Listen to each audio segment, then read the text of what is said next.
eu queria, eu adorei neuro, eu fui lá, fiz monitoria, eu queria muito aprender mais emergência, fui lá, inventei essa questão aí da liga da LAEM, com os outros colegas, que são colegas que também tiveram uma trajetória aí que com certeza você já falou no 7º ano algumas vezes, mas não foi telegrafado exatamente pensando na carreira, mas sim era algo que eu queria, que me fez bem naquele momento. Você não tem medo de se expor lá. Uma coisa que eles falam muito, os estudantes, assim, será que vale a pena isso? Será que vale a pena? E Lucas sempre fala assim, cara, você nunca vai saber se vale a pena, porque isso você só vai ter esse resultado do que você fez agora lá na frente. Então, você se expor a essas experiências, provavelmente vale a pena, só que a gente só vai saber isso lá na frente. Provavelmente vale a pena, com certeza.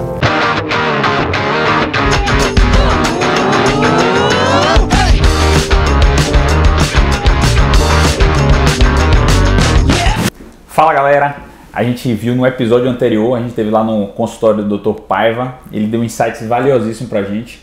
E agora tô gravando no mesmo dia, a gente está no mesmo prédio aqui com o Dr. Yuri, que a gente já citou ele em alguns podcasts, ele foi grande responsável assim para orientar e na formação minha e de Davi, então a gente frequentemente cita ele. E hoje a gente tem a oportunidade de estar aqui no consultório dele, que o João vai colocar as imagens aqui, um consultório bem bonito, em Higienópolis, aqui em São Paulo. E eu vou conversar um pouquinho com ele sobre a carreira dele. O Dr. Yuri, ele formou na mesma faculdade que o Davi, a Faculdade de Medicina da Bahia. Ele fez neurocirurgia na USP, fez doutorado na USP e hoje é chefe do grupo do ICESP, que é um dos maiores centros de câncer do Brasil. Então vamos, Yuri, muito obrigado por aceitar esse convite e conversar com a gente. Satisfação minha. Yuri, uma das coisas que eu conversei com o Paiva hoje foi o seguinte, que quando a gente vem para São Paulo, a gente escolhe a residência, né? A gente escolhe a faculdade ali pensando no que a gente vai aprender de técnico, na parte tecnológica que pode ter aquela universidade, dos chefes que vão estar ali, a parte acadêmica. Só que quando a gente vem para São Paulo, a gente aprende outras coisas também. E uma dessas coisas é assim, como é o trato com o paciente, né? João mesmo, que é o nosso filmmaker aqui, tá falando que ele foi operado no Oswaldo Cruz. Pagou uma cirurgia particular, quem operou foi o Odoni. Opa! Operou ele. Grande cirurgião. E ele falou assim que ficou espantado com a qualidade do atendimento. Que a enfermeira era padrão, explicava tudo, como o Odoni veio no quarto dele, conversou com ele durante muito tempo, ficou do lado dele até a anestesia. E um insight que a gente tem no 7º ano é que a gente trouxe isso de São Paulo, assim, como é a qualidade da assistência, como é a qualidade do atendimento, né? E eu percebo isso muito em você. E você foi uma das pessoas que eu aprendi, tive um choque de realidade logo de primeiro quando cheguei aqui. Eu vou lhe contar 2 casos. Não sei se você lembra, porque quem faz não lembra, mas quem está embaixo lembra. Quando eu estava no R1, acho que era a primeira semana do R1, me ligaram na UTI do fígado. Eu era tipo R1 do pronto-socorro. Aí me ligaram na UTI do fígado, nem era minha responsabilidade. Eu cheguei lá e eu vi o paciente estava midriático fixo. Eu falei, meu Deus do céu, eu vou ligar. E você, quando acolheu a gente, você era nosso preceptor, pra galera não sabe, né? Você era o preceptor. Você falou assim, ó, se tiver qualquer problema na residência, você tem que ligar pra mim imediatamente. Tem que passar tudo por mim. E isso nem era uma bucha pra você, só que eu te liguei. E aí você, bicho, não, muito grave isso aí. Espere aí, 1 minuto eu tô aí. Aí você saiu, não sei onde é que você estava, mas você estava no hospital. 1 minuto você chegou, examinou o paciente. Não, ó, isso aqui é muito grave mesmo, é midriático fixo, não tem nada para fazer e tal, não sei o que, não sei o que. Eu tinha mostrado uma tomografia que era muito grave para você. Tá. Isso me chocou assim, pô. Você foi lá, padrão, viu que era uma urgência, teve um senso de urgência absurdo. De, porra, pode ser uma coisa, quando você viu a tomografia que era muito desconfortável, acho que você sentiu um desconforto epigástrico, não pode dar merda. Teve que ir lá resolver. Esse foi um ponto, não sei se você lembra disso, mas eu lembro claramente. Eu falei assim, porra, padrão demais. Tipo, a gente às vezes está lá em Salvador e vê algumas negligências, não só isso, mas a gente vê na nossa formação alguns médicos negligentes. E aquela urgência sua de resolver um negócio que era grave, isso aí me espantou. Outra vez foi quando eu estava no meu R3 ou R4, estava rodando no ICESP, a gente tinha um paciente no IPQ. E você falou assim, não, eu vou operar esse paciente, era grave, acho que você ia operar acordado, ele tinha um tumor na área da fala. E você falou, Danilo, a gente vai examinar esse paciente junto. E aí você foi lá comigo no IPQ. E aí você conversou com o paciente padrão, assim, explicou tudo para ele, todos os riscos, benefícios de operar, como seria a cirurgia, examinou ele, padrão. E o paciente ficou muito satisfeito com aquilo. E naquele ambiente de residência, que o residente às vezes conversa mais ou menos com o paciente eu senti que ele foi bem acolhido ali. Sim. Isso foi 2 momentos que marcaram bem assim a nossa relação durante a residência. Onde você aprendeu isso? Foi aqui em São Paulo? Alguém te ensinou isso? Foi no dia a dia? Foi na vivência? Como é que você aprendeu esse trato? Que provavelmente hoje você leva isso no consultório também, no dia a dia ali. Danilo, aí é o trato com as pessoas, né? É o foco na pessoa, né? E muito disso, claro, vem muito de uma característica pessoal minha, eu acredito, mas que isso foi sendo lapidada, né? Ano após ano. Isso pode ser desenvolvido em qualquer parte do país, né? Por acaso que eu estou aqui em São Paulo, como você mesmo falou, eu fiz faculdade de medicina em Salvador, foi onde eu nasci, cresci, fiz faculdade e moro em São Paulo há pouco mais de 12 anos. Eu vim para cá fazer residência e aqui eu escolhi para ser a minha cidade, onde os meus filhos nasceram e hoje a gente está aqui. Mas é claro que isso é uma questão que qualquer pessoa pode desenvolver em qualquer parte, mas passa por essa questão, essa percepção da importância das pessoas, né, e do compromisso com o resultado. Então, aqui em São Paulo, isso é uma questão que é muito, assim, eu vim de Salvador, você também, e é algo que você observa não só no setor da saúde, né, o nível de exigência das pessoas, o compromisso com o trabalho, com o resultado, com a prestação do serviço, né, seja ele na área da saúde ou em outras áreas de atuação profissional, é extremamente elevado, né? E claro que parte disso traz muito da característica das pessoas, mas é importante que as pessoas reconheçam suas facilidades, suas dificuldades e desenvolvam, né? E passem a ter essa percepção sobre o que é de fato importante. O importante é lidar com as pessoas. Tem um insight que o Dr. Paiva falou, que assim, aqui o mercado ele é muito concorrido. Sim. Muita gente boa, né? A residência é muita gente boa ali e tudo. Isso é um estresse que existe que você tem que se tornar melhor também. Uhum. Né? Então, num ambiente onde tudo é mais ou menos ali, você meio que fica na sua zona de conforto. Exato. E um insight interessante que o Lucas tem até em um podcast nosso é que é o seguinte, em São Paulo você aprende inclusive com o garçom. Né? O jeito que ele trata você, Exato. a educação, né? Então, como eu falei aqui da enfermeira, a qualidade dessa assistência ela é muito diferente. E uma coisa que o pai falou é assim, para um consultório desse aqui, né, dar certo, tem muito disso, né, da atenção que você dá para o paciente. Você teria alguma dica assim de como isso é, ou então falar da importância disso, né, de como é importante esse cuidado com o paciente no dia a dia, na atenção? Eu acho que isso passa muito, Danilo, por uma questão de você acolher o paciente. É claro que a formação técnica, você ter uma boa formação técnica, isso é algo que você vai conquistando ao longo de muitos anos, né? Mas como você mesmo falou, em São Paulo é um mercado extremamente competitivo. Pessoas com formação técnica brilhante existem aos montes aqui e em várias outras partes do nosso país. E o que diferencia no fundo, é justamente essa capacidade de você atender bem a pessoa, de você escutar, de você ter uma leitura. As pessoas são muito diferentes umas das outras. E eu acho que isso passa muito por uma questão de você ter uma percepção do que aquela pessoa precisa, de você identificar as características de cada pessoa e de como você vai conduzir a sua abordagem, a sua conversa, se é uma pessoa que quer ser mais acolhida, se é uma pessoa que não quer ter tantas informações. Por exemplo, tem pacientes que querem ver a foto da cirurgia, o vídeo da cirurgia, fazem perguntas extremamente técnicas. Hoje uma paciente, ela teve a curiosidade de ver os itens que eu pedi para a cirurgia que a gente está planejando, e aí ela me perguntou uma série de questões, completamente de questões técnicas, por exemplo. Enquanto que outros pacientes não querem saber absolutamente nenhuma informação relacionada à parte da cirurgia, não querem ver sangue algum, mas elas querem ser acolhidas. E claro que a gente tem que perceber isso, obviamente sempre lançando mão das melhores práticas possíveis, oferecendo tudo que há de bom e de melhor, seguindo todas as recomendações, todos os materiais da melhor qualidade possível, investir, claro, na sua formação técnica, nas pessoas com quem você trabalha, na escolha de bons hospitais. É claro que tudo isso é muito importante, mas o foco principal, Danilo, é no trato com a pessoa, em você perceber a demanda de cada pessoa e o jeito, né? A natureza de cada um. É uma coisa que isso aprende na prática, né? Sim. Na prática, né? Eu gosto de provocar, no início eu provoquei você com isso, porque assim, às vezes você tem um exemplo de uma pessoa que você viu, acompanhou e tal, e você também, isso inspira e você começa a fazer. Por exemplo, eu dei um exemplo de você que me marcou, né? Durante a residência. E teve outros também, alguns chefes nossos que eu pude acompanhar, e isso me marcou e eu trouxe um pouco para isso. Mas no fundo você só aprende essa relação médico-paciente ali boa na prática ali, né? No dia a dia. Na prática.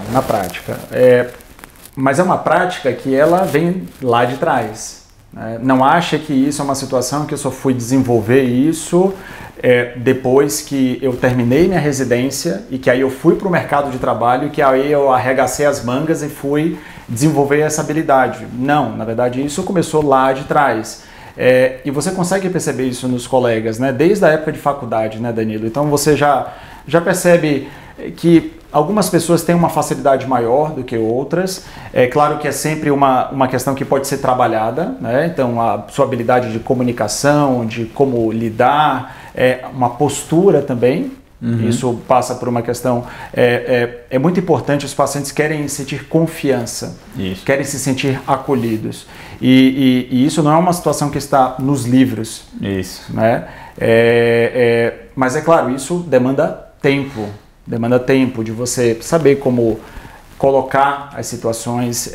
O dia a dia da neurocirurgia é uma peculiaridade da especialidade médica que a gente escolheu, é lidar com doenças muito graves. Os pacientes entram aqui no consultório, muitas vezes se tremendo de medo. Eles não sabem absolutamente, eu posso dar uma notícia terrível. Sim. E, de fato, isso acontece com bastante frequência. Exatamente. Com bastante frequência eu tenho que dar uma notícia terrível para o paciente de que ele tem um tumor que é agressivo, um tumor que pode gerar danos, sequelas neurológicas, mas é uma missão difícil a gente conseguir passar tudo de forma bastante honesta, transparente, mas sem deixar de acolher a pessoa.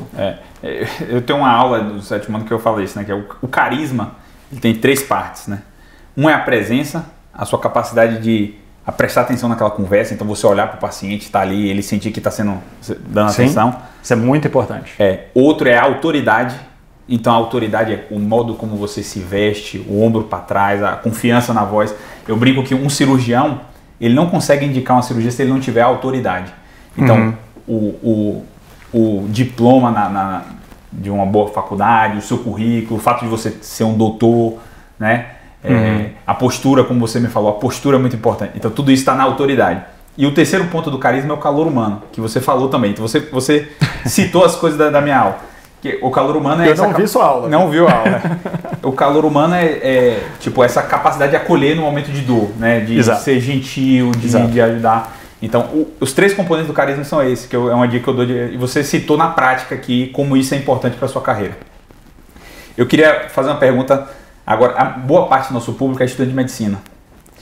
E eu queria saber como foi o Yuri na faculdade de medicina, né? Você era um cara ocupado, não era ocupado? Fez muita atividade extracurricular, não fez?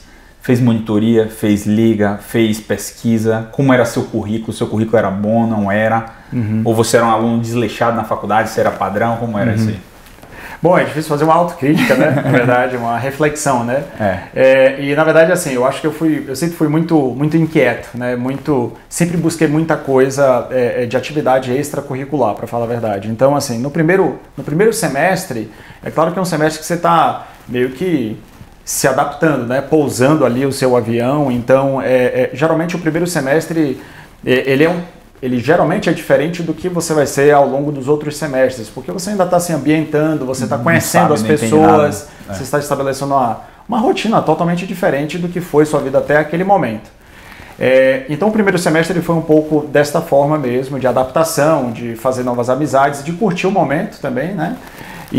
Mas a partir do segundo semestre eu terminei já me envolvendo com monitoria. Na época curiosamente foi a monitoria de neuroanatomia. Eu particularmente, eu nunca pensei que iria fazer neurocirurgia, não era um desejo meu antigo. Tem muitas pessoas que, não, desde criancinha eu quero ser médico e quero ser neurologista, neurocirurgião, cirurgião cardiovascular. Eu não. Na verdade, eu decidi fazer medicina no terceiro ano do ensino médio e resolvi fazer neurocirurgia no último ano da faculdade de medicina. Mas fato é que eu sempre fui muito inquieto, voltando ao que você me perguntou. Então, eu sempre estava me envolvendo com coisas extracurriculares. Então, por exemplo, para falar da minha jornada, no segundo semestre eu fiz monitoria de neuroanatomia, que era uma atividade extracurricular, e que depois isso terminou virando aí um convite para eu fazer parte de um grupo de pesquisa. Então, desde o ciclo básico da faculdade de medicina, eu terminei me envolvendo com uma linha de pesquisa, mais com foco em neurologia e cardiologia. Além disso, eu terminei me envolvendo também, se não me engano, no segundo ano. Eu fiz parte de um grupo aí de estudantes que eram envolvidos com a IFMSA, uma associação internacional. Que hoje cresceu muito. Hoje cresceu muito, né? Então, naquela época eu nem sabia que existia. Minha graduação não sabia que existia. Então, pois eu terminei me envolvendo com isso também e fato é que eu recebi alguns alunos estrangeiros aí ao longo da faculdade de medicina e isso tinha um sistema de pontuação que você ia acumulando pontos e aí no final da faculdade de medicina você podia juntar esses pontos e entrava tipo num ranqueamento mundial e você poderia escolher seus lugares de preferência. E eu terminei passei um mês em Viena, entre o quarto e o quinto ano da faculdade de medicina. Bom, mas fato é que eu me envolvi com bastante coisa extracurricular. No final do segundo ano, eu terminei me juntando com os amigos, uns colegas, e a gente fundou a Liga Acadêmica do Trauma e Emergências Médicas, a LAEME, da qual você fez parte, o Davi Sola fez parte, e tantos outros colegas aí. Então veja que isso foi só assim, eu sempre tive me envolvendo com muitas atividades extracurriculares. Parte porque eu sentia algumas deficiências, né? Principalmente na parte de emergência médica, eu achava que era algo muito relevante, que eu tinha que realmente, que aquilo era muito importante para a minha formação como médico, de maneira geral, e que eu sentia uma deficiência grande, e foi por isso que eu terminei me interessando, mas isso terminou também me mostrando que eu queria me envolver com uma área que eu achasse que eu fosse ter que assumir atitudes que mudassem a vida das pessoas de uma forma muito, muito clara, muito objetiva e direta. Legal. E você acha que essa exposição sua, né, principalmente acho que na parte científica, você teve publicações nesse grupo de pesquisa importantes, foram importantes para hoje, que hoje você segue uma vida acadêmica importante e também para até processo seletivo de residência seu?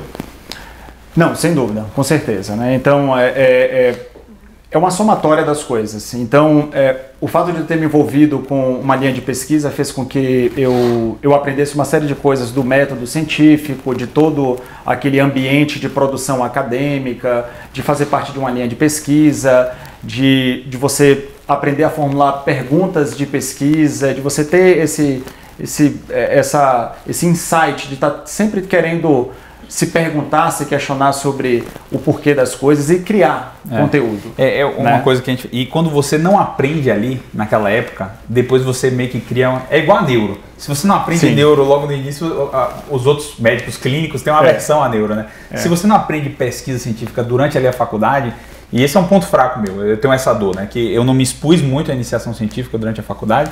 Depois a gente entra numa residência que às vezes tem muita oportunidade da gente publicar e a gente tem que aprender as coisas do básico ali, a gente não tem aquela habilidade toda que poderia ter sido aproveitada de uma maneira muito melhor, né?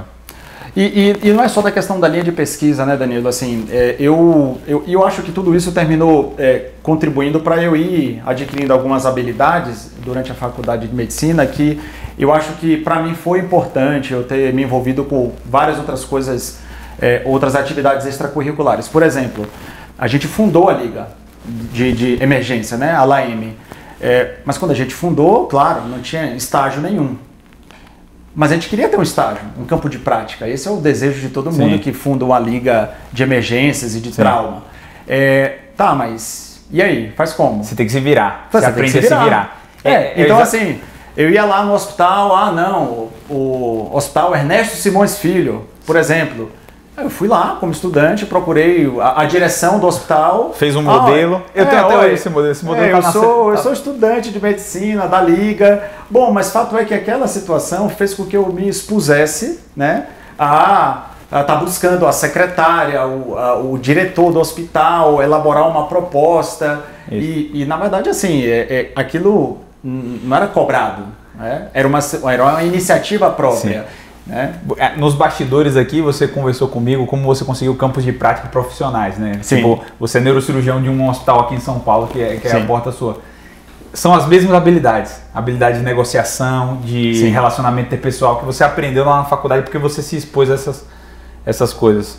Sem dúvida. E é isso. Então, assim, a parte da pesquisa, você se envolve mais com questões acadêmicas, de questionamentos, de elaborar perguntas e tentar respondê-las da forma mais metodologicamente aceitável e adequada. Essa parte da Liga, eu acho que foi uma parte muito importante da minha formação como médico e eu acho que foi determinante para eu ter desenvolvido algumas habilidades que talvez eu já tivesse uma certa facilidade, mas que assim, terminaram me colocando em situações que eu passei a trabalhar mais com isso, né? Então, de me expor, de me vender também, né?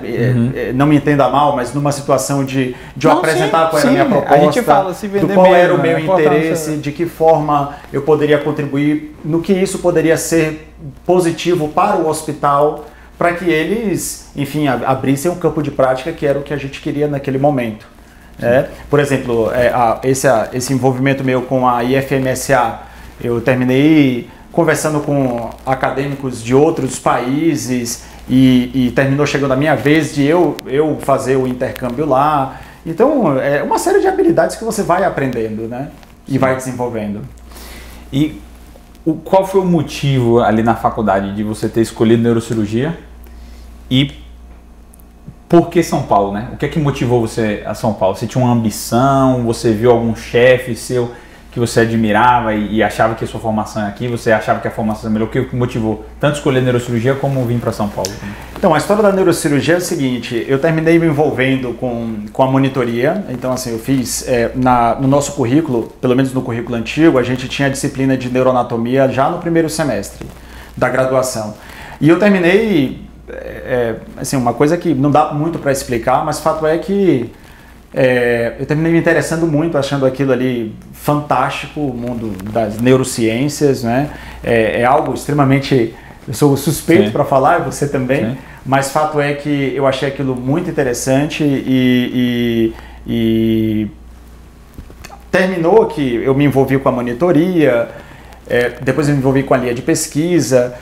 E aí eu terminei desenvolvendo uma certa facilidade com os conteúdos de neuroanatomia, de neurologia, de neurociência, de neurofisiologia, que foi meio de uma forma natural, porque eu terminei me expondo a situações Sim. como essa.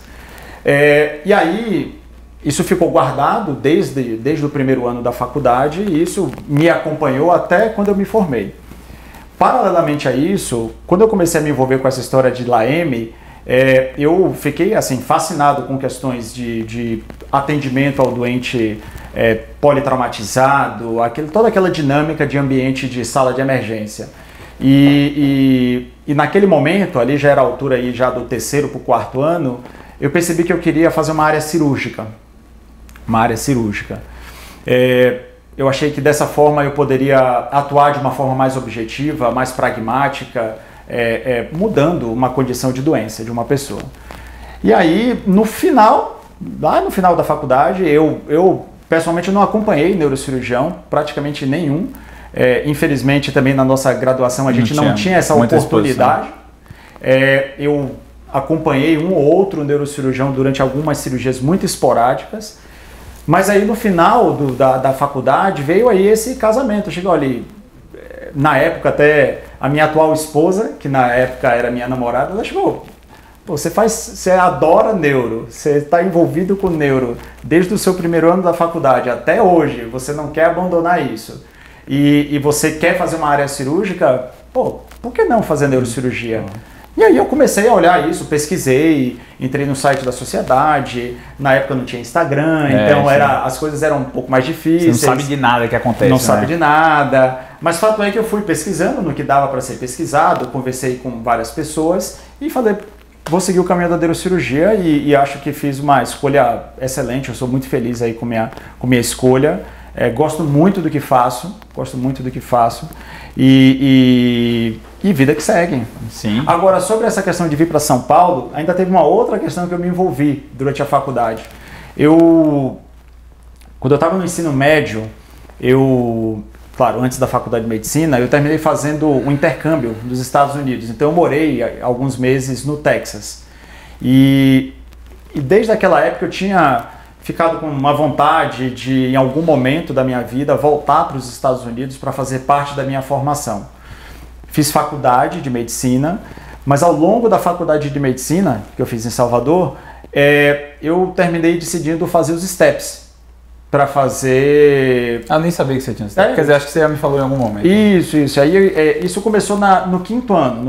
No final do quarto ano, eu comecei a estudar para os STEPS. Eu acho que foi uma coisa que também me ajudou muito, até mesmo a adquirir conhecimentos, a ter uma visão sobre, principalmente os temas do ciclo básico da faculdade. Você estava estudando com consistência, né? Eu estava estudando de uma forma muito sólida, consistência e pragmática, porque... É questão, né? É questão, é objetivo, é um estilo de praticar o conhecimento da área médica de uma forma diferente da que a gente faz aqui no país, né? No Brasil. Então eu terminei fazendo os STEPS, só que ao longo do sexto ano eu tinha que tomar uma decisão. Em determinado momento, ou eu focava em fazer o último dos STEPS para eu ter os pré-requisitos, para eu, enfim, aplicar para uma vaga de residência dos Estados Unidos, ou eu focava aí na formação para fazer a prova de residência. Eu cheguei, olha, bom, eu vou estudar ao máximo e quero tentar, pelo menos nesse primeiro ano, fazer prova de residência aqui no Brasil. Pesquisei quais eram os serviços que mais se destacavam nisso, e aí a USP é um dos que mais se destaca. E terminei fazendo, não só fiz USP, fiz na Unicamp, uma série de provas como todo mundo que busca fazer neurocirurgia termina fazendo. E aí terminei passando. Então esse projeto aí dos STEPS terminou ficando um pouco de lado. E aí a vida me levou a um caminho que hoje eu terminei ficando aqui em São Paulo mesmo e às vezes a gente deixei de lado. Às vezes a gente conta aqui um pouco dos bastidores da residência, que é bem pesada. E a sua eu sei que foi especialmente pesada porque só era você mais 2, né? Eram só 3, se eu não me engano, residência, né? Isso. E eu sei que foi bem pesada, na sua época era uma época bem pesada. E aí como foi esse R1, R2? Você guarda rancor, traumas? Foram anos realmente inesquecíveis, né? Anos muito intensos mesmo. A formação da neurocirurgia exige muito da gente. Não só, e muitas pessoas me perguntam se o problema é a carga horária.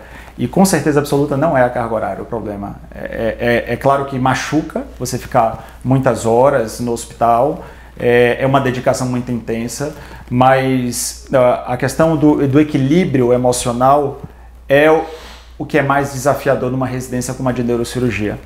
E eu acho que a forma quando cada pessoa consegue lidar com essa situação de estresse, com o dia a dia lidando com estresse doentes emocional muito grande, muito graves e com questões que necessitam de uma tomada de decisão e estabelecer uma conduta de uma forma rápida, né? Isso termina sendo algo muito comum na nossa especialidade. Mas isso é carregado realmente de um componente de estresse muito grande, né, Danilo? Então eu acho que você termina tendo que desenvolver isso. Você só consegue terminar de uma forma minimamente decente a residência de neurocirurgia se você conseguir aprender a lidar com essas situações de estresse. O Paiva falou isso também, ele falou de uma maneira positiva, né? Depois que passa, quando a gente está lá no meio, a gente não consegue ter essa percepção de que pode ser importante. Mas como a gente falou, tipo, é um estresse que você está sendo submetido ali que vai moldar um neurocirurgião bom. Vai moldar um cara que é capaz de tomar decisão rápida, como você falou, de conseguir ter inteligência emocional e equilíbrio emocional frente ao sofrimento daqueles pacientes que estão ali. Fato é que assim, essa sobrecarga de trabalho te ensina uma coisa muito importante que você termina levando para a vida. A demanda é absurda. Você tem uma série de entregas para serem feitas. E você aprende uma coisa muito importante, que é você aprender a priorizar e a estabelecer o que é a prioridade máxima, logo depois dessa o que você precisa ter um senso de organização muito grande para que você consiga desempenhar muitas e muitas atividades, né, e entregá-las na ordem de prioridade. Eu falo isso, que a diferença do residente bom para o residente ruim é o que sabe priorizar e delegar as coisas, né? Priorizar e delegar as coisas. Exatamente. Então isso você não aprende isso naturalmente, você precisa desenvolver essa habilidade. E é por isso que um residente que acabou de começar a residência, quando ele está terminando o R2, por exemplo, ou seja, menos de 2 anos, ele já conseguiu mudar da água para o vinho. Exatamente. Da água para o vinho. Mas isso passa necessariamente por essa questão. Primeiro, uma avalanche de demandas que você tem, horas e horas a fio no hospital, tem que aprender a lidar com essa questão, desenvolver uma certa resistência realmente às longas horas de jornada de trabalho, mas principalmente aqueles que conseguem entender toda a demanda e estabelecer as prioridades, o quanto antes ele conseguir fazer isso, mais cedo ele vai conseguir ir para casa. Né? Com certeza. E isso você leva para a vida, porque na vida, a vida não é fácil. Ainda mais esse empreendedorismo de consultório que você tem hoje aqui. Pô, você tem que chutar e na área cabecear. Pô. Você é chefe do ICESP, você tem o seu consultório aqui, você tem consultório na ABP, você tem serviço que você é chefe fora, então... E tem muitas outras coisas importantes. Tem a família em casa, tem o esporte, tem o lazer, tem o descanso, tem o meu envolvimento com a área acadêmica. Eu preciso estar revisando artigo científico, escrevendo projeto, revisando tese de mestrado, de doutorado, e tudo isso é feito em um turno à parte. Então são muitas demandas, e não só da parte acadêmica, da parte do trabalho, mas também tão importante quanto é a questão do bem-estar, do esporte, da sua saúde mental. O pai vai falar que a residência dá um dinamismo. Ele adora isso. Dá um dinamismo que você leva para a vida. Depois você continua sendo dinâmico. Você continua o tempo inteiro, isso não para. Isso você vai moldando, claro, o tônus que você coloca, né, o termo bem neurológico, o tônus que você coloca, isso modifica um pouco ao longo da vida e é natural. E esses altos e baixos aí, eles fazem parte da vida e são importantes. Ninguém consegue trabalhar, é a mesma coisa. Você começa aí a reta final para fazer prova de residência, não adianta você já começar no gás máximo absurdo, porque você vai quebrar. É as mesmas dicas, né? Você vai quebrar antes do meio do ano, entendeu? Então você tem que ir, digamos assim, calibrando, colocando o tônus adequado, tirando o pé um pouco, cuidando mais da parte mental em alguns momentos, relaxando um pouquinho mais, se permitindo também entender o momento e se dar um tempo também, não é? E na vida é assim, em tudo na vida. Beleza, ó. Tudo bem, você foi um bom aluno, né? Teve bastante atividade, você fez uma boa residência. Mas assim, eu conheci muitos médicos bons que foram bons alunos e fizeram uma boa residência, mas depois, quando entra no mercado, é um desafio novo, né? E a residência, e eu percebi isso quando eu entrei na USP, assim, você entrou lá na USP, uma grande universidade. Quando você entra, parece que você ganhou o selo aqui, que vai fazer você dar certo no mercado de trabalho. E aí eu via alguns R+ meus, alguns pessoas saindo da USP de outras especialidades também, e não é garantia nenhuma, né? Tem pessoas que têm um sucesso na carreira, tem outros que não. Óbvio que vai muito do perfil da pessoa, mas você hoje eu enxergo como uma pessoa que está muito bem na carreira, né? Você está com o consultório indo bem, muito cedo você já era chefe de um grupo, dos grupos mais importantes do HC, de neurocirurgia, está indo bem na vida privada. Quais foram para você, assim, pontos de inflexão, assim, que você acha que permitiram que você fizesse essa trajetória, principalmente nessa vida particular sua? Difícil, né? Difícil a gente saber exatamente. Tem muitas coisas que você termina fazendo, Danilo, e assim, a gente termina tomando algumas atitudes no nosso dia a dia e a gente não sabe exatamente no que é que isso vai gerar lá na frente. Eu acho que uma das questões importantes é o foco que você tem que ter. Você tem que saber exatamente o que é que você estabelece como prioridade, como meta de vida. E você tem que tentar tomar as decisões ao longo de todo o processo com esse objetivo. Então, não adianta, quando você termina a residência, por melhor que seja a sua formação, uma coisa é a formação técnica, outra coisa são essas outras habilidades que a gente conversou até agora, que são questões que você vai desenvolvendo ao longo de sua vida.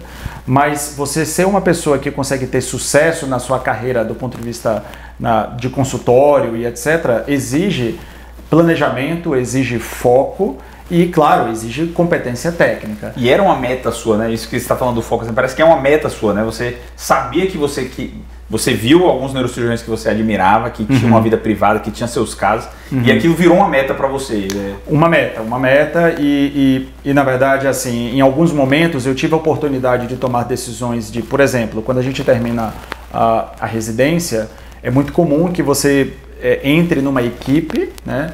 E isso pode ser uma situação que seja muito positiva, porque você vai ter esse suporte de pessoas mais velhas e é como se fosse uma continuidade da residência, mas isso pode ser prejudicial, isso pode ser tóxico, isso pode te colocar numa situação de uma zona de conforto em que você não vai assumir as responsabilidades. E o processo de assumir a responsabilidade não é fácil. Não é fácil e é um processo que exige muito de você tomar as decisões, de você assumir a responsabilidade e você falar, não, você tem que ter convicção. E perpassa por aquela questão de você ter a atitude, a autoridade, ter uma segurança do ponto de vista de competência técnica, de habilidades técnicas e de formação sólida para que você tome decisões, para que você assuma a responsabilidade. Eu acho que isso é um processo ativo, não é uma situação que eu fiz, não, quando eu terminei a residência, é um processo contínuo, porque ao longo dos dias você vai tomando sempre pequenas decisões, mas em determinados momentos eu tomei decisões maiores com esse foco, porque o meu objetivo era que, enfim, que eu desenvolvesse um trabalho, que fosse reconhecido pelo meu trabalho, que eu pudesse ajudar as pessoas e ser reconhecido no que eu escolhi fazer na minha vida, e o consultório termina sendo uma consequência de tudo isso. Porque é um investimento alto que você fez nesse consultório, né? Assim, você viu que era importante você ter esse espaço, um espaço seu, bonito, tudo, para que você continuasse nessa meta aí que você estava galgando. E conforto, né? Conforto, acolher o paciente, um espaço e você tem que acreditar em você, no seu potencial. Não é que eu terminei a residência e no dia seguinte eu já montei o meu consultório próprio. Não, as questões elas precisam ser planos que sejam factíveis, que você consiga pagar. Sim. Mas isso também perpassa por uma questão de você assumir uma atitude, né? E arriscar. Mas arriscar, claro, não é arriscar um tiro no escuro, é você arriscar sabendo que, olha, eu tenho um potencial, eu tenho formação, existe uma demanda e claro que isso demanda que você entenda como é que funciona, quais são as demandas e que você acredite no seu potencial. Tem um chefe da residência, o Dr. Luciano Foroni, que uma vez ele foi dar uma aula para os residentes sobre assim, mercado de trabalho, essas coisas, ele falou assim, quando você sai do mercado de trabalho, você tem que decidir se você vai ser cabeça de formiga ou rabo de elefante. Não sei se você já ouviu esse termo. Então, o rabo de elefante é o que você falou.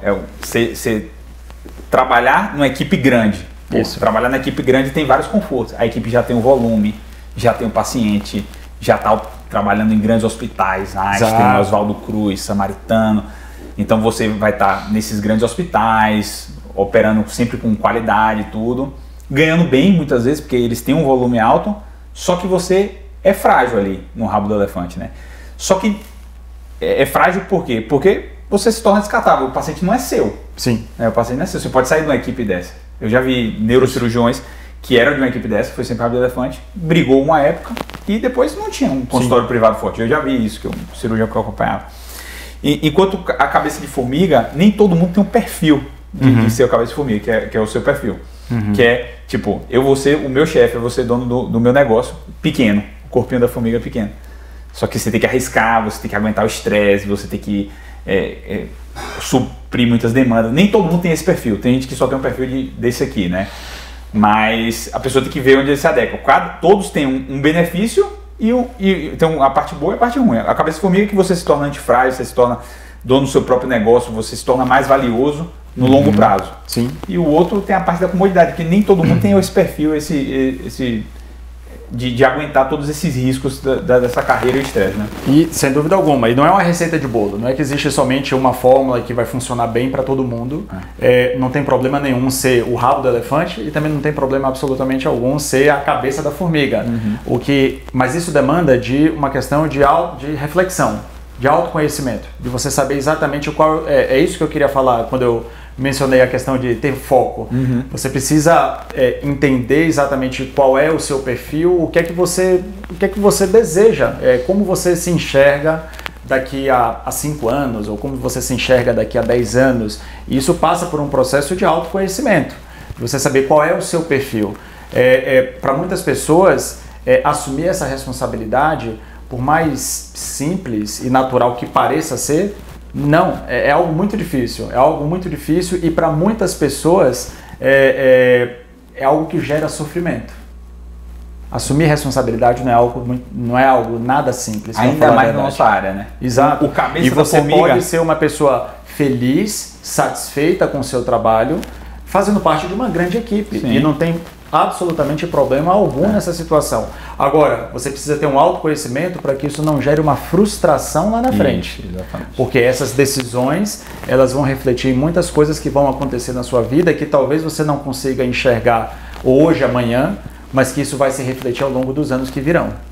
Eu sempre me incomodo um pouco quando eu estou conversando com uma pessoa e se eu perguntar assim, o que é que você quer daqui a 5 anos, daqui a 10 anos, e o cara não se imagina. Tem um pensador que eu cito muito no Sétimo Ano, que é Jordan Peterson, que ele fala assim, você ter alguma meta lá na frente é o que mantém você caminhando. Quando você não tem meta nenhuma, você cai num limbo que você deixa as coisas acontecerem de qualquer jeito. E exatamente a parte do foco que você fala, eu sinto que é muito em isso seu, né? Você sabia o que você queria. Então isso é o que permite você... Você não sabe exatamente como vai ser o caminho. Tem várias oportunidades. Você não sabia que ia surgir uma oportunidade de ser preceptor, de trabalhar em tal lugar, de ser chefe do ICESP, que foi uma coisa que apareceu. Mas você estava pronto na hora certa, no lugar certo, quando essas coisas foram aparecendo. Sem dúvida alguma. E esse é um processo que você de fato tem que estar atento, porque ao longo da jornada tem muitas situações que você pode terminar entrando numa zona de conforto que vai ser prejudicial. Porque você tem que estar sempre querendo pensar em atingir uma meta, em você melhorar de alguma forma, você evoluir. É um processo dinâmico, o tal do dinamismo que o querido colega Paiva falou, mestre Paiva. Mas é isso, você tem que estar sempre em constante movimento, em constante busca de melhorar. Porque senão, se você parar, se você se colocar numa situação de conforto absoluto, isso é bem perigoso. Boa. Eu acho que era isso que a gente tinha para conversar. Eu queria agradecer enormemente para você a oportunidade de conversar com você no seu consultório, de ser recebido aqui.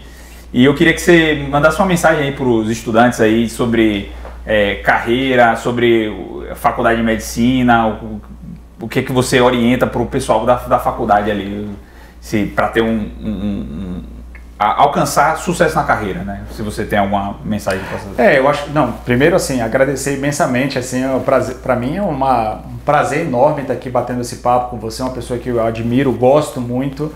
A gente terminou se conhecendo pouco antes de você entrar na residência, quando você foi atrás de mim, isso, né? Foi lá, ativamente me buscou, poxa, eu quero fazer neurocirurgia também, e o que é que você acha, como é que eu devo me portar, o que é que você acha que é relevante ou não. E foi nessa oportunidade que a gente se conheceu, que eu percebi que você era um cara realmente focado, você tinha uma meta, desde aquele momento você já tinha uma clareza. Foi uma pessoa que também terminou trilhando aí o caminho da LAM, por exemplo. Mas assim, eu acho que o mais importante, Danilo, cada pessoa se conhecer, procurar esse processo de conhecimento. A medicina é uma especialidade, na verdade é uma área de conhecimento fantástica, muito ampla, e justamente essa questão, essa sensação de felicidade e de satisfação pessoal, perpassa muito por uma questão de autoconhecimento, uma questão de você de você curtir o processo e de você, assim, ser feliz com o que você faz. Você tá, poxa, estou satisfeito fazendo dessa forma, acho que eu estou sendo importante para a vida de outras pessoas. Eu acho que quem escolhe fazer medicina é uma decisão de vida, é uma decisão de você atuar de alguma forma que você mude a vida de uma pessoa. Isso é algo muito especial. Pensar numa carreira de sucesso, na verdade, isso é um processo é uma jornada, apesar de você me elogiar, falar que eu represento para você e para outras pessoas uma pessoa que tem sucesso na carreira, eu diria que, na verdade, para mim, eu não me enxergo exatamente dessa forma. Sim. Eu me enxergo como uma pessoa que está tentando buscar melhorar a cada dia. A jornada de quem escolhe a medicina é uma jornada muito longa. A formação de um neurocirurgião de outras áreas cirúrgicas, aliás, curva de aprendizado os médicos de forma geral é uma curva de aprendizado longa. Lembrar que a jornada é muito grande, e isso começa lá atrás, não é? E que ao longo de todo esse processo você precisa ir desenvolvendo habilidades, né? E medicina é igual a gente, é pessoa. Aliás, como tudo nessa vida, a gente está lidando com pessoas, para falar a verdade. E acho que você desenvolver essa questão dessa empatia desde cedo. Você não precisa esperar chegar no internato, que é quando você, na faculdade de medicina, que teoricamente você vai ter o contato, que você vai... não, é lá que eu devo desenvolver. Isso é um processo dinâmico, você tem que estar atento. Acho que, no meu caso, particularmente, o fato de eu ter me envolvido com muitas coisas extracurriculares terminou me expondo a situações diversas, e isso fez com que eu me expusesse a situações de outras habilidades de comunicação, de me expor, de colocar para fora quais os objetivos, entender oratória, o meu potencial. Postura, liderança, exato, networking, tudo isso você aprendeu durante essa exposição sua. Exatamente, mas não foi algo que foi telegrafado. Exatamente. Foi algo que naturalmente, assim, eu queria, eu adorei neuro, eu fui lá, fiz monitoria, eu queria muito aprender mais emergência, fui lá, inventei essa questão aí da liga da LAM com os outros colegas, que são colegas que também tiveram uma trajetória aí que com certeza você já falou no 7º ano algumas vezes, mas não foi telegrafado exatamente pensando na carreira, mas sim era algo que eu queria, que me fez bem naquele momento. Você não tem medo de se expor lá. Uma coisa que eles falam muito, os estudantes, é assim, será que vale a pena isso? Será que vale a pena? E Lucas sempre fala assim, cara, você nunca vai saber se vale a pena, porque isso você só vai ter esse resultado do que você fez agora lá na frente. Então, você se expor a essas experiências, provavelmente vale a pena, só que a gente só vai saber isso lá na frente. Né? Provavelmente vale a pena, com certeza. Beleza, muito obrigado. Valeu mesmo, viu? Um abraço, meu velho. Valeu, meu amigo.